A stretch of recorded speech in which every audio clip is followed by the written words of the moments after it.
Hey everybody, Brian Zane here. I'm joined by Jay Biggs, and it is time to talk about Money in the Bank 2019. The show's coming up just a couple of days. A lot of moving and shaking has been done with this card over the last, just in the last 24 hours, we've seen some changes.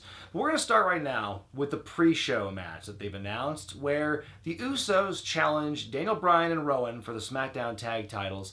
This is a confusing match to see because you've had these weeks of feud between the Usos and the Revival. The Revival aren't even booked in this show. Right. I would settle for a match between these two teams on the pre-show. You know, I expect that's where it was going to go. But no, we get the Usos, who are Raw guys, challenging for the SmackDown tag titles against the team they lost to on the go-home week. Right. Am I wrong? Okay, so I heard Vince say that they were going to do trades on SmackDown and Raw, but are we also doing trades on pay-per-views now? Like, I don't know what's going on. This is all nonsensical at this point. Yeah, right now, I mean, it's like they're hot-shotting everything. To say that they are in flux is a very generous term to describe the booking right now. There's a lot of, moving and shaking. They're still trying to figure out who's going to go where. It's a confusing time, and it's a frustrating time, I think, for fans in general. And I think this match, as minor as it is on the card, is kind of indicative. It's like a microcosm of those problems. And also, you brought this up before we started rolling, how effed is it that Daniel Bryan went from defending the World Championship, WrestleMania, to being the pre-show match on Money in the Bank. Now, granted, the pre-show match has got people, it's got a lot of different people's opinions about it. The pre-show match, some people say, oh, that's demeaning to be in the pre-show. Other people say it's good to be in the opening match of the show because it's your responsibility to get the fans going. And I think that this match can do that, but I mean, so many things about this match have me pissed off in a wide variety of ways. Well, let's just hope, I guess, for Daniel Bryan and Rowan, I guess, too, that even if they are on the pre-show, at least they're going to main event the pre-show. Yeah. That's, of course, they're going to main event the pre-show.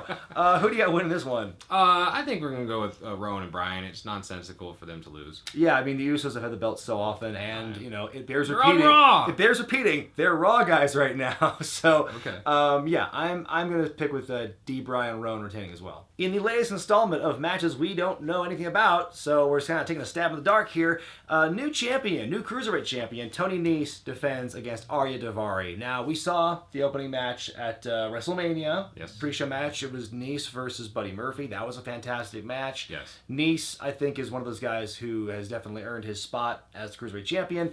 The build to this, I am completely ignorant toward, so I'm not going to say anything about it other than the fact I know it's going to be another exciting matchup. What do you think? I think, okay, here's what I think about Tony Nese. I think his gimmick in general is kind of boring, but obviously his look looks great. His jacket has the ab window. How can that possibly be boring? But I'm going to go with Nese. It would be dumb for Murphy to have the belt that long, drop it to Nese at Mania, and then have him take it off him a month later. I agree. I think Tony Nese is going to retain as well. Up next, we've got Roman Reigns, the big dog, taking on Elias. This is a battle of new SmackDown guys. However, it's very odd. We've been seeing a lot of them on Raw a lot lately in the wake of this wild card rule. I don't have much to say about this. Roman's going to win. It's just another stepping stone for Roman in his climb back up in the singles ranks. What do you think is going to happen? Brian, I'm going to surprise you. I'm going to go the opposite way. Really? I do think Shane or something might come into play in this, and I think that we are going to see Elias get his heat back, so to speak, or something, because Roman's been beating the hell out of him, like just Superman punching him all over the place and whatnot. I mean, they have gotten some stuff in on him, obviously, but I think they're going to give Elias the win at the pay-per-view. It's going to be dirty, though. I do not think this will be clean by any means, and the eventual clean win will come from Roman at some other pay-per-view down the road. Okay, bold move, bold prediction. Speaking of Shane McMahon Biggs, our next match here on the list is the cage match between Shane and The Miz. This angle has low-key become one of my favorites in the company. I think it totally caught me by surprise in terms of how it began at Crown Jewel, how it kind of matured through the first couple months of the year with the tag title run, and how we reached to WrestleMania. They were really going for the long term with this storyline. It is the longest term storyline that they've had. Is this going to culminate at the next World Cup or whatever in Saudi Arabia, you think? I would imagine this is the blow-off. I can't imagine it going much beyond this, because as good as it's been, I think it's kind of reached its expiration point. Yeah. That being said, I mean, from what we've seen from them in tag action and in the Falls Count Anywhere match at Mania, or no holds barred, whatever. It's all the same. I think this one is going to be more the same, where they're going to really try to impress and really try and be one of the better matches of the night, or one of the more exciting matches of the night. Although Money in the Bank matches, honestly, try and get that as Shane's falling off the cage. Shane's going to do a big old bump off the cage or something like that. And but who do you got winning this one? You know what? My prediction, and hopefully Bruce Pritchard in the Joe Dirt wig and the fake mustache doesn't come into play. I'm talking about the Miz's father. I've been saying that. That's who it is. Anyway, I actually think this is going to have some overlap from the last match we were just talking about, the Elias and Roman. I just have a feeling there's going to be some sort of a mixture of this, because it's all SmackDown, and whether Shane comes out and costs Roman or whatever, and Roman comes out and does something like, I have no clue. I just have a feeling there's going to be some overlap. I would say with this match, I'm going to go with Miz. Okay. I agree with you that I think the Miz is going to win. I think he's going to get his win back from WrestleMania. I think he needs the win, too, because since becoming a full-blown babyface, I think, that will really help solidify it, give him credibility. Exactly. If he loses here, then that's kind of weak, because to lose to someone who's essentially a non-wrestler 2 shows in a row. Right. But I think that, it's going to be a good match, and the Miz is going to win. I like where you're going with the overlapping of storylines. I personally don't think that they know. I don't think the people in charge of you don't have that much faith in them. They don't have that much nuance to try and do that much overlapping. Right. Every storyline is an island unto itself, essentially. But I think that, Miz is going to win. Smojo, Mysterio, United States Championship. And the real wrinkle with this is that Dominic Mysterio is now seemingly involved, because they built up to it in the build to their match at Mania, which ultimately got cut short because Rey was hurt. They were doing some more of this build where Joe is intimidating Dominic backstage. I really feel something's going to happen, if not on this show, like sometime in the future. It's not like I'm asking for it. I'm like, I thirst for blood, but I want to see a scene where Dominic is getting the hell beat out of him by Samoa Joe. Oh, jeez, that's horrible, Brian. It's not child abuse, because he's an adult. I was just going to say, has he been training at the Performance Center and we don't know? Well, I mean, I know he's been trained to wrestle. Like, he's getting into that. So, what do you think's happening? If it's not here? The Performance Center, it doesn't count, am I right? Well, yeah, he's probably in Laredo, Texas, somewhere in someone's backyard rolling around in some ring. I don't know. All I know is this. I think that it's got to lead to something with Dominic being a second-generation Mysterio. In my opinion, I don't know where it's going to culminate. I don't know where he's going to get that. It may be a 2-on-1 handicap or something. I don't know. We saw Joe win at WrestleMania, but that match almost doesn't really count. We saw the rematch on Raw where Rey does win. So this is essentially the rubber match. I imagine it going longer than this, because of now the fact they're kind of restarting it. Right. Dominic is more into it now. So I will say that Joe wins here. I think he will retain. And then they'll do something more down the line. But yeah, that's kind of my take. Who do you think's winning this thing? I'm going out on a limb, Mysterio. Okay. Well, Becky 2 belts could potentially be Becky no belts after Money in the Bank. She's defending each of them individually. Let's begin with the Raw Women's Championship. Let's go Becky Lynch defending against Lacey Evans. This one, it's interesting because the fact that she's in 2 concurrent storylines, it bypasses the whole thing of like, well, what's the next feud she's going to be involved in after WrestleMania? Turns out she's in 2 at once. So it does get kind of muddled in that respect. I think that Lacey, I think she's a good worker, and I think that she'll do well in this matchup. I don't think she's a great first opponent for Becky post-WrestleMania, which is probably why they injected Charlotte into this as well, as to have her defend both. So it's like it kind of like buoys the angle, is kind of my theory on this. Right. It kind of helps, it kind of protects Lacey in a way. I'm not thrilled with her acting. I don't care for her sassy Southern belle. Say that 5 times fast. I think Becky will retain, though. That's my take on this. What about you? Well, I would almost like to give predictions for both at one time in a weird way, but I think what's going to happen is I think something's going to happen, and Lacey Evans is going to take the Raw Women's Championship. Oh. It'll probably be dirty. It might even have something to do with Charlotte or something to that effect, but we can move on to that next match after you give your prediction. And here's my thing, and here's what I will lead to. I think Becky will win. She'll retain the championship here. Then, immediately afterward, we'll see some kind of heel beatdown. Either Lacey gets her heat back after the match, or Charlotte runs in and immediately beats up Becky Lynch. And we'll go right into the next championship match where Becky defends against Charlotte. Right. And then we'll have probably a shorter match in which I think Charlotte will win and become the 9-time women's champion over on SmackDown. Because, you know, I think that Raw needs Becky more than SmackDown needs Becky, in my opinion.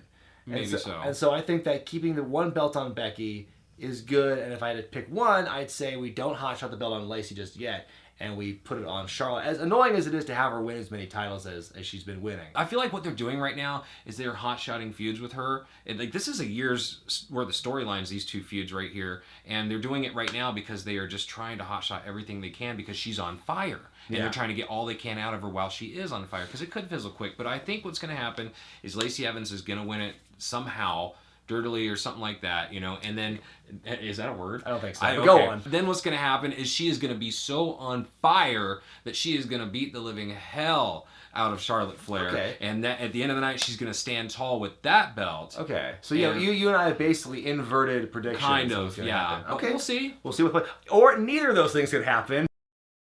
Women's Money in the Bank ladder match. I'm going to read these names off because I don't have them memorized. We've got Natalya, Dana Brooke, Naomi, Bayley, Mandy Rose, Ember Moon, Carmella, and the real wild card is Alexa Bliss. It was just announced Thursday morning that Alexa Bliss is not cleared to compete in the ladder match, and so a replacement will be determined. All the smart money's on Nikki Cross because of how she performed on Monday. I mean, my theory is they knew about this lack of inability to compete back on Monday, which is why they pulled her out of the Fatal 4-Way and put Nikki Cross in there. Right. So now they're going to have this storyline where Nikki Cross is put in, like maybe at the behest of Alexa Bliss or something. We can go into a whole tirade about the weird protection of Alexa Bliss and how they want her to work despite the fact she might be injured. It's just so confusing, and it's like the Daniel Bryan thing going on. It's like with Daniel Bryan, the same thing where he would come back and leave and come back and leave until he just finally retired. It's like they're so opaque with injury updates and reports. It's really hard to do anything other than speculate. Well, if they knew Monday, why wait till Thursday too to announce it as well? They could have announced it on network television. That being said, who of the women's do you think is going to win this ladder match? Bayley. You think Bayley's going to win? I have a feeling because Sasha isn't back yet. And if she's sticking with the company, maybe the company has a little faith in her being around, and they really need to do something with her, I think. So, you know, I'm going to agree with you. I think the addition of potentially Nikki Cross, it's unofficial yet, but I think if she gets in, that could be something they want to throw in there as kind of a wild card, and not no pun intended to the wild card rule, but just do something different and have Nikki Cross all of a sudden swoop in and take the briefcase and, like, again, kind of be kind of a lackey to Alexa Bliss or kind of be buddy with her. Right. But I do like what you're saying about Bayley. I think it does tie into what happened after WrestleMania with Sasha Banks leaving. Maybe to send a message to Sasha, maybe to reward Bayley, something like that. But I could see Bayley winning the ladder match here as well. Time for the men's Money in the Bank ladder match. You've got Sami Zayn, who has just been added in to replace Braun Strowman, Ricochet, Drew McIntyre, Baron Corbin, Ali, Andrade, Finn Balor, and Randy Orton. Sami Zayn, kind of like what they do with what they're, again, presumably doing with Nikki Cross, really adds a wrinkle to this build because I think you can make an argument for most of the people in that match to win the Money in the Bank. Right. But I think it would be such a tremendous, it'd be such a shock if Sami Zayn wormed his way into the ladder match 1 week before the pay-per-view and wins it on Sunday. And so that's kind of my pick. I think Sami Zayn's got the momentum now, and I think he's going to win the ladder match. What do you think? I don't know. I'm on the fence. I think he's probably the best pick to win. But you know what? The hell with it. I'm going to go with Sami Zayn too. Because I really do. I mean, looking at everybody, I'm like, I don't know. I mean, it's kind of but I think Sami makes sense. Kofi Kingston defends the WWE Championship against Kevin Owens. I was so bummed when they cut off the Kevin Owens as Big O thing after only like one episode, like 1.5 if you count him being there and then turning at the end of that second week. But be that as it may, we have this match here. Kofi's first big test since winning the championship at WrestleMania. Right. And, for Kevin, it's a huge upgrade considering he wasn't even booked on WrestleMania. He wasn't even in the Battle Royal. Now he's in a high-profile match after not being booked on WrestleMania. It's like an inverse Daniel Bryan in kind of a way. Right. And so now we've got this match here. I think Sami Zayn, we just talked about him a minute ago, I think him being involved in the ladder match and also being involved in, the post-match kerfuffle on SmackDown this week leads me to believe that Sami's going to get involved in some way in this matchup. I think that can go many different ways. Because on the one hand, you could have Sami helping Kevin beat Kofi for the championship. You could have Sami accidentally cost Kevin the match, intentionally costing Kevin the match. There's a lot of different things you could do with this matchup here. And I don't know. I'm having such a hard time trying to make a pick. Here, while I think you make a pick. Who do you think's going to win? I've got to pick Kofi. I don't think that they would take the belt off him. You think it's too soon? Oh, hell yeah. No, please don't. I don't know. Maybe that's just me, but I just think it's too soon. I am going to say Kofi retains as well. I'm going to be in that camp of it's too soon. So they can keep this feud going because it is still relatively fresh. I can see this thing still going into the months to come, into Stomping Ground / whatever their next Saudi Arabia show is called. I could see a tag team match with Braun and Kofi taking on Kevin and You don't think Kofi would be teaming with Xavier? Well, maybe. Yeah. Maybe. I don't know. It just seems like, I don't know. I can't wrap my head around what the exact way they're going with this all is. Obviously, the New Day is going to be involved somehow, but I just really can't wrap it around until we get past these two matches, and then we'll know, you know, at least that. The final match on the card, but probably not the final match of the night. I don't know. To me, it's kind of a coin flip between this and Kofi Kevin.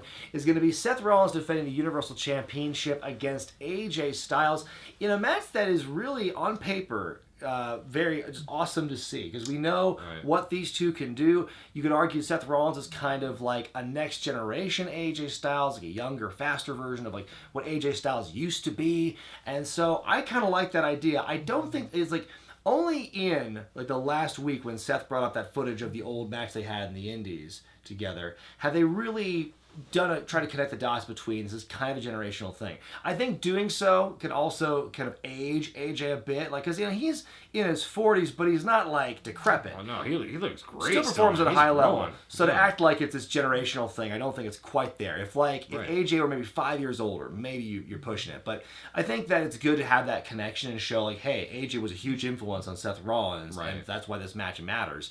They're still kind of like playing with the idea of AJ as heel, or kind of like having him kind of straddle that line. And I like where they're going with that. I think that if you want to get Seth over as, you know, this conquering babyface, you need more heels to fight him. And I don't think this is going to be the end between these two. That's it. That's it. Dude, the Vince McMahon slap has finally gotten into AJ. Yeah, there was a real delayed release on that slap. Because when it took a while. When he slapped AJ and we had the real AJ Styles, it was more of the same AJ Styles. And now finally, that slap, like it released this really slow chemical release in his brain that allowed him to really become it's an endorphin. The real AJ Styles. And maybe then he will turn heel on Seth Rollins months after the fact. Yeah.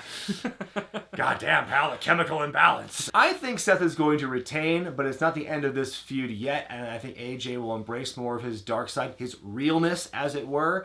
And so we'll see more of that in the weeks to come. But that's my pick, is Seth retains. What do you think? I think I'm going to go with Seth retaining as well. I just think it makes sense, and I think it's going to be a good match, though. It's definitely a contender for match of the night. Well, those are our picks for Money in the Bank. We could be dead wrong about everything going on here. Probably. You know, our history is shown. We kind of spit in the wind and see what happens. But let us know what your thoughts are for Money in the Bank in the comments section below. We'll see you on the other side when I review Money in the Bank. That review is going to come out either Sunday night or Monday morning. Who's to say? But until then, for J-Biggs, I'm Brian Zane. We'll see you next time. I think Miz will eventually end up back heel. I think he's going to be pissed off at Roman for stealing his spotlight on SmackDown. Maybe, but I mean, Miz is a Raw guy now. Oh, is he? Yeah. Oh, shit. Yeah, see, that's what's so fucking confusing. Oh, see, dude, bro.